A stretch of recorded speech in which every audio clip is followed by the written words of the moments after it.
नमस्कार दोस्तों, हमारे चैनल के अंदर आपका स्वागत है। दोस्तों, पूर्णिमा का दिन 28 जनवरी का दिन है और इस 2021 की यह पहली पूर्णिमा मानी जाती है। पौष माह का अंत होगा और साथ ही साथ दोस्तों इस पूर्णिमा के दिन आपके जीवन के अंदर अनेक फायदा देखने को मिल जाएगा। दोस्तों, इस पूर्णिमा के दिन आपको कुछ बातों का ध्यान रखना चाहिए। इस दिन आपको समझ लीजिए कुछ कार्य जरूर करना चाहिए, आपके जीवन के अंदर सारे फायदे प्राप्त हो जाएंगे। और दोस्तों उसके बाद हम आपको बताएंगे एक केले का विशेष उपाय, क्योंकि दोस्तों गुरुवार की पूर्णिमा है, भगवान सत्यनारायण का दिन है। इसीलिए इस दिन अगर कोई वक्त साल भर इंतजार करना पड़ता है गुरुवारी पूर्णिमा के लिए, और जब गुरुवारी पूर्णिमा आती है तब आप केले का यह उपाय कर लेते हैं तो दोस्तों आपके जीवन के सारे विकार अपने आप ही समाप्त होने लगते हैं। दोस्तों, हिंदू धर्म के अंदर पूर्णिमा तिथि का विशेष महत्व होता है। हिंदू कैलेंडर के अनुसार दोस्तों पौष मास के शुक्ल पक्ष की पूर्णिमा को पौष पूर्णिमा कहा जाता है।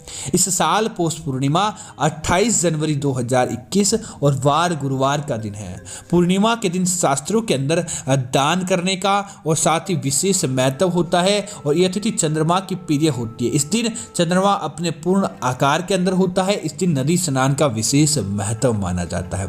दोस्तों, इस बार की अगर पूर्णिमा का आप समय देखना चाहते हैं तो 28 जनवरी 2021 गुरुवार को 1:18 से और पूर्णिमा तिथि की समाप्ति 29 जनवरी शुक्रवार की रात 12:47 पर होगी। दोस्तों, इस दिन थोड़ी सी पूर्णिमा की आप जानकारी प्राप्त कर लें कि आखिर आपको क्या करना चाहिए। उसके बाद आपको बताएंगे कि पूर्णिमा के दिन आपको केले का क्या उपाय करना चाहिए ताकि आपके घर परिवार के अंदर समझ लीजिए सारी सुखों की प्राप्ति हो जाएगी, बस मात्र एक उपाय करने से। दोस्तों, ज्योतिष शास्त्र के अनुसार पूर्णिमा के दिन चावल का दान करना अत्यंत शुभ माना जाता है और चावल का संबंध चंद्रमा से होता है और पूर्णिमा के दिन चावल का दान करने से चंद्रमा की स्थिति कुंडली के अंदर अपने आप ही मजबूत होती है। पूर्णिमा के दिन पानी में गंगा जल मिलाकर कुछ हाथ में लेकर आपको स्नान करना चाहिए। तो दोस्तों आपको पूरे महीने किसी प्रकार की नजर दोष नहीं लगता है। पूर्णिमा के दिन, इस बार की पूर्णिमा वैसे गुरुवार के दिन है, तो आपको पूर्णिमा के दिन भगवान सत्यनारायण की कथा सुननी चाहिए। घर के मेन गेट पर आम के पत्तों की तोरण बनानी चाहिए। कहते हैं कि ऐसा करने से माँ लक्ष्मी प्रसन्न होती है और पूर्णिमा के दिन भगवान शिव की पूजा करने से शुभ फलों की प्राप्ति होती है। दोस्तों, पूर्णिमा के दिन महालक्ष्मी जी को प्रसन्न करने के लिए पीपल के पेड़ की पूजा करनी चाहिए। कहते हैं पीपल में मां लक्ष्मी का वास होता है।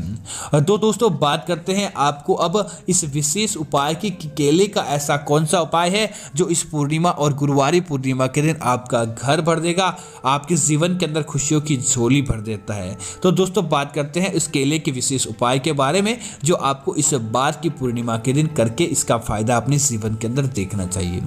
आप क्या करें इस पूर्णिमा के दिन, साधारण अगर आप व्रत रखते हैं तो बहुत ही अच्छा है, और अगर आपसे व्रत का पालन नहीं होता है तो कोई बात नहीं, सुबह उठते ही आप स्नान आदि करने के बाद अपने पूजा घर के अंदर देवी देवताओं के दर्शन कर लें। ऐसा नहीं कि आप विशेष किसी देवता के दर्शन करें, आप पूर्णिमा के दिन किसी भी देवी देवता के दर्शन कर सकते हैं। उसके बाद आप क्या करें, आप बाजार से जाकर 12 केले आपको लेकर आ जाने हैं। दोस्तों वैसे तो ये उपाय 2 किलो के साथ ही हो जाता है, लेकिन हम आपको 12 केले इसीलिए बोल रहे हैं कि जितने ज़्यादा केले इस उपाय है तो आप लाएंगे, 12, 24, 44 जितने भी आप लाते हैं आपको उसका कई गुना फायदा देखने को मिलता है। और अगर आप इसका ज़्यादा नहीं लेकर आना चाहते तो 2 केले ही आपको लेकर आ जाने हैं। अब आपको क्या करना चाहिए कि उन केलों को आपको अपने घर के पूजा घर के अंदर रख देना चाहिए। उनमें से आप क्या करें, विशेष प्रकार से 12 केले लाए या जितने भी केले लाए उनमें से 2 केले आपको निकाल लेने चाहिए। अब आप उन 2 केलों के ऊपर आपको एक कुमकुम की सहायता से आपको बिंदी बना देनी चाहिए और उसके बाद उन केलों के ऊपर आपको एक लाल धागा बांध देना चाहिए। दोस्तों जब आप लाल धागा बांधते हैं उस समय आपको एक मंत्र बोलना चाहिए और उस मंत्र का विशेष महत्व आपके जीवन के अंदर देखने को मिल जाएगा। इसीलिए आपको यह मंत्र इस प्रकार बोलना चाहिए। दोस्तों मंत्र है येन बदो बलि राजा दानवेंद्रो महाबल तेन त्वान मनुबंधानामि रक्षे माचल माचल। इस मंत्र का अर्थ है कि आपको मैं जो धागा अर्पित कर रहा हूं उसके माध्यम से आप सदैव मेरी रक्षा करें और साथ ही साथ इस संसार के ऊपर जो भी है आप उनकी रक्षा करें। इस मंत्र का आपको जाप करते हुए लाल धागा उन केलों के ऊपर बांध देना चाहिए। उसके बाद दोस्तों आप क्या करें, एक दीपक आपको जला लेना चाहिए और जब आप दीपक जला लें तो आपको क्या करना चाहिए, 2 दीपक आपको, जैसे केले आप जलाते हैं तो केले के दोनों तरफ आपको एक एक केले को रख देना है और दीपक की तरफ। अब आप दीपक के एक तरफ के एक केला और दूसरे की तरफ आप केला रखें और उसके बाद क्या करें, बाकी के जो भी आप जितने भी ज़्यादा केले लाते हैं उन्हें साधारण रूप से आपको भगवान को ऐसे ही अर्पित कर देना चाहिए। अब दोस्तों आप क्या करें, भगवान का आपको मंत्र भगवान सत्यनारायण का कहो, भगवान विष्णु जी का कहो, माता लक्ष्मी जी का कहो, आपको एक मंत्र बोलना है, ओम नमो भगवते वासुदेवाय नमः। ओम नमो भगवते वासुदेवाय नमः। बस आपको इस मंत्र का जाप करना चाहिए।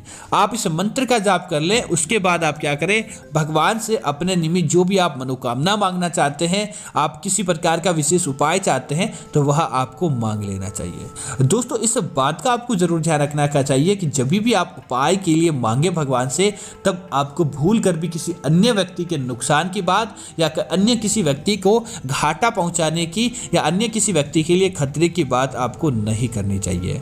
अब आप ये मांग ले, उसके बाद आप क्या करें, आप उन केलों को वही छोड़ दे पूर्णिमा की रात्रि के लिए और बाकी जी के दोस्तों जो 10 केले या आप जितने भी 12 किलो के बाद आपने जो भी 2 किलो के बाद लिए हैं, उन्हें आपको क्या करना चाहिए दोस्तों, पूर्णिमा की रात का महत्व खुली छत के नीचे ही होता है। अब आपके घर के अंदर छत है तो अच्छा है, बालकनी है तो अच्छा है, कहीं से भी हो बस चंद्रमा की रोशनी उन केलों पर पड़नी चाहिए, वह जगह आपको निर्धारित करनी है। उसके बाद क्या करें, थाली के अंदर या अखबार के ऊपर किसी भी ऐसी शुद्ध जगह के ऊपर आपको उन केलों को उस छत के नीचे, अब मतलब कि आप सूर्य चंद्रमा के नीचे आपको वहां पर छोड़ देना चाहिए। अब पूर्णिमा का यह आपका उपाय सफल हो जाता है। पूर्णिमा की अगली दिन सुबह आप उठें, उठने के तत्पश्चात आप क्या करें, जो आपने अपने घर के पूजा घर के अंदर 2 केले रखे हैं, यह केले तो आपको अपने घर के सदस्य ही ग्रहण करने हैं। इस बात का आपको ध्यान रखना चाहिए। घर के जो सदस्य मुख्य होते हैं, आप यह सारे सदस्य खाते हैं तो भी उन्हें काट कर आप प्रसाद के रूप में सब ग्रहण कर सकते हैं और बाकी के जो दोस्तों केले बचते हैं उनमें से आपको संख्या के अनुरूप केला देना चाहिए। जैसे कि आपको पहला केला गौ माता के निमित्त अलग कर देना चाहिए और गौ माता को खिलाना चाहिए। दूसरा केला दोस्तों आपको किसी राह चलते व्यक्ति को ऐसे ही, जिसे आप जानते ही ना हो, अननोन पर्सन हो, आपको उसे दे देना चाहिए। और बाकी के जो दोस्तों केले बचते हैं उन्हें आपको 5 वर्ष से छोटे बच्चों के अंदर बांट देने चाहिए, चाहे लड़का हो या लड़की हो। इसमें किसी प्रकार की आपको दो राय नहीं है कि आपको केवल लड़की को देना है या लड़के को। बस 5 वर्ष से छोटे बालक बालिका आपको जो भी मिलते हैं उन्हें आपको देना चाहिए। और जब भी आप उन्हें दें तब अपने मन के अंदर भगवान से अच्छी प्रार्थना करें और ओम नमो भगवते वासुदेवाय नमः इस मंत्र का मन ही मन जाप करते रहे दोस्तों। जिससे क्या होगा, भगवान गुरुवार के दिन भगवान गुरु की पूजा होती है, भगवान सत्यनारायण की पूजा होती है। अगर गुरु ग्रह आपकी कुंडली के अंदर बलवती और मजबूत बन गया और पूर्णिमा के दिन दोस्तों इसका 2 गुना लाभ आपको प्राप्त हो जाता है, इसी वजह से इसका विशेष महत्व रहता है। तो आपको क्या करना चाहिए कि भगवान के निमित्त आपको प्रार्थना करते हुए आपको वह केले आपको उन छोटे बच्चों को दे देने चाहिए, ताकि उसका आपको विशेष फल प्राप्त हो जाता है और आपको धन लाभ की भी प्राप्ति हो जाती है। इसीलिए आप उन केलों को दे दें और आप अपने निमित्त अच्छी प्रार्थना कर दें। दोस्तों इस बात का ध्यान रखें कि आप जब भी किसी प्रकार के उपाय को करते हैं तब एक तो आपका मन सात्विक होना चाहिए, दूसरा आपको इस बात का ध्यान रखना चाहिए आपने किसी भी प्रकार का कोई नशा या किसी व्यक्ति के गलत नियम के आधार पर, अर्थात कि किसी व्यक्ति का बुरा चाहने के लिए आपको उपाय नहीं करना है। आपको बस अपना भला चाहते हुए और आपको यही सोचना है कि आप कभी भी करें, किसी भी प्रकार का कोई उपाय करें तो दूसरे व्यक्ति को नुकसान न हो। इस बात का ध्यान रखते हुए आपको उपाय करना चाहिए ताकि आपको उसका फायदा प्राप्त हो और आपको आपके जीवन के अंदर तरक्की देखने को मिले। दोस्तों यह केले का उपाय निश्चित तौर पर आपके कार्यों को बना देता है और आपके जीवन के अंदर किसी प्रकार की कोई दुख दारुणियों को नहीं आने देता है। दोस्तों अगर आपको पुत्र की प्राप्ति नहीं हो पाती है तो पौष मास के दिन आप इस उपाय को करके यह भी फायदा प्राप्त कर सकते हैं। आपको क्या करना चाहिए कि उनमें से एक केले को लें और आपको अपने पुत्र के निमित्त प्रार्थना करते हुए उस आपको केले को, किसी केले या केली का आपके घर के अंदर किसी पौधा रखते हैं तो 1 सप्ताह के लिए उसके अंदर आपको रख देना चाहिए। उसके बाद आपको क्या करना चाहिए, उन केलों को आपको किसी अन्य जगह पर जमीन के अंदर गड्ढा खोदकर दबा दें और अपने पुत्र की मनोकामना मांग लें। दोस्तों निश्चित तौर पर आपको पुत्र प्राप्ति के योग बनते हैं और आपके पुत्र आपको योग्य संतान की प्राप्ति होती है। तो उम्मीद है यह जानकारी आपको अच्छी लगी होगी। इस प्रकार की अन्य जानकारी देखने के लिए आप हमारे चैनल को सब्सक्राइब करें, साथ ही साथ वीडियो को लाइक और शेयर करना ना भूलें ताकि ऐसी जानकारी आपको मिलती रहे। जय श्री राम मित्रों, धन्यवाद मित्रों।